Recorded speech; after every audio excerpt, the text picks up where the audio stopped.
ಎಲ್ಲರೂ ಕಾಯ್ತಾ ಇದ್ರೆ ಅಂತ ಅನ್ಕೊಂಡಿದ್ದೀವಿ. So first let's reveal the flower page of the book and to join them. Please, sir.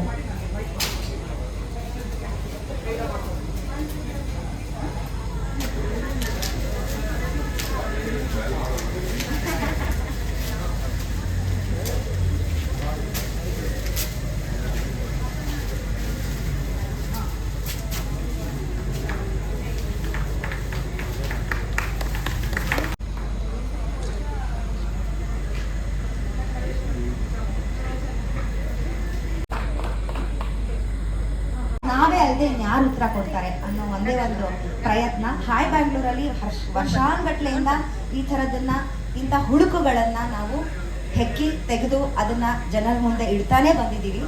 ಅದೇ ಪ್ರಯತ್ನ ಈ ಪುಸ್ತಕ ಕೂಡ. ಆಸಾಮಿಗಳು ಅಂತಿದ್ರೆ ಕರೆಕ್ಟ್ ಆಗಿರೋದು. ಸ್ವಾಮಿಗಳು, ನಿಜವಾದ ಸ್ವಾಮಿಗಳ ಬಗ್ಗೆ ನಮಗೇನು ಸಮಸ್ಯೆ ಇಲ್ಲ. ಸ್ವಾಮಿಗಳ ವೇಷ ಹಾಕ್ಕೊಂಡಿರೋ ಆಸ್ವಾಮಿಗಳೇ ಕಷ್ಟ. ಆ ಆಸಾಮಿಗಳು ಒಂದು ಧರ್ಮಕ್ಕೆ ಸೇರಿದವರಲ್ಲ, ಧರ್ಮ ಎಲ್ಲಿದೆಯೋ ಅಲ್ಲೇ ಇರ್ತಾರೆ. ಅದನ್ನು ವ್ಯಾಪಾರ ಹೇಗೆ ಮಾಡ್ಬೋದು? ನಮ್ಮಲ್ಲಿದೆಯಲ್ಲ, ಇನ್ನೊಬ್ಬನ ಭಯ ನನ್ನ ಬಲ ಅಂತ, ಅಷ್ಟೇ ಅವರು. ಮನುಷ್ಯನ ಆಗ ಅವರ ಪೊಳ್ಳುತನದ ಬಗ್ಗೆ, ಅವರ ಗಾಂಭೀರ್ಯತನದ ಬಗ್ಗೆ ನಾವು ಎತ್ತಿ ಹಿಡಿಯುವಂಥದ್ದು. ಬಸವಣ್ಣನ 12ನೇ ಶತಮಾನದ ನಂತರ ಕೂಡ ಅಂತ ಒಂದು ಮೂವ್ಮೆಂಟು ಈ ಥರದ ಸ್ವಾಮಿಗಳಾದ ಕೆಲಸ ತಾನೇ ಆಗಿದ್ದು. ಮತ್ತು 16ನೇ ಶತಮಾನದಲ್ಲಿ ಇಲ್ಲಿಂದ ತಲೆಗೆ ದೊಡ್ಡವರು ಹೋಗಬೇಕಾಯ್ತು, ಒಂದು ಜನಪದ ಹೋಗಬೇಕಾಯ್ತು ಹೋರಾಡಿ. ಹಂಗಲ್ಲ, ಅದು ನೀವಲ್ಲ ದೊಡ್ಡವರು ಅನ್ನೋದು ಹೇಳೋದಕ್ಕೆ. ಸೊ ಎಲ್ಲ ಯಾವುದೇ ಇಸಮ್ಮು, ಯಾವುದೇ ಐಡಿಯಾಲಜಿ, ಯಾವುದೇ ಪಂಥ ಆಯಾ ಕಾಲಕ್ಕೆ ಆಯಾ ಪ್ರಸ್ತುತತೆಗೆ ಉಟ್ಕೊಳ್ಳುತ್ತೆ. ಅದಾದ್ಮೇಲೆ ಅದು ಪ್ರಸ್ತುತ ಆಗಲ್ಲ, ಆದರೆ ಅದನ್ನು ಹಿಡ್ಕೊಂಡು ಕೂತಿರ್ತೀವಿ ನಾವು. ಅದನ್ನು ಹಿಡ್ಕೊಂಡು ಕೂತಿರ್ತೀವಿ. ಇದು ಮನುಷ್ಯನ ಮನೋ ವಿಕಾಸದಲ್ಲಿ ನಿರಂತರವಾಗಿ ನಡಿಬೇಕಾದಂತಹ ಕೆಲಸ.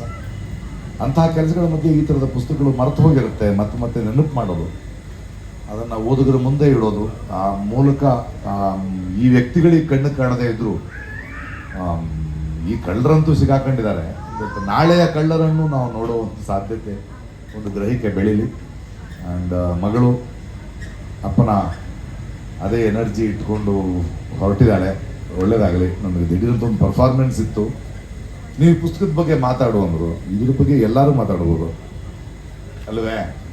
ಅದಕ್ಕೆ ಹಾಯ್ ಕಂಡ ಆಸಾಮಿಗಳು, ನಾವು ಕಂಡ ಆಸಾಮಿಗಳು. ಒಳ್ಳೆಯದಾಗಲಿ. Thank you. Thank you. ನಂಗಂತೂ ಗೂಸ್ ಬಂಪ್ಸ್ ಒಂದೊಂದು ಕ್ಷಣಕ್ಕೂ ಬರ್ತಾ ಇತ್ತು. It was amazing sir. Very very nice. Thank you so very much. ಎಲ್ಲರೂ ಬಂದಿದ್ದಕ್ಕೆ thank you very very much. ಇಲ್ಲಿ ನೆನಪಿಟ್ಕೊಂಡು ಒಂದೇ ಒಂದು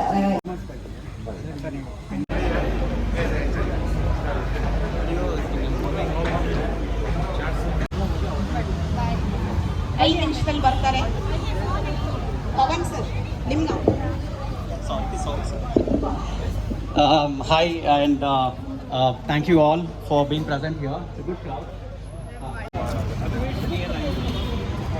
ಅನುಭವ ಲೋಕದ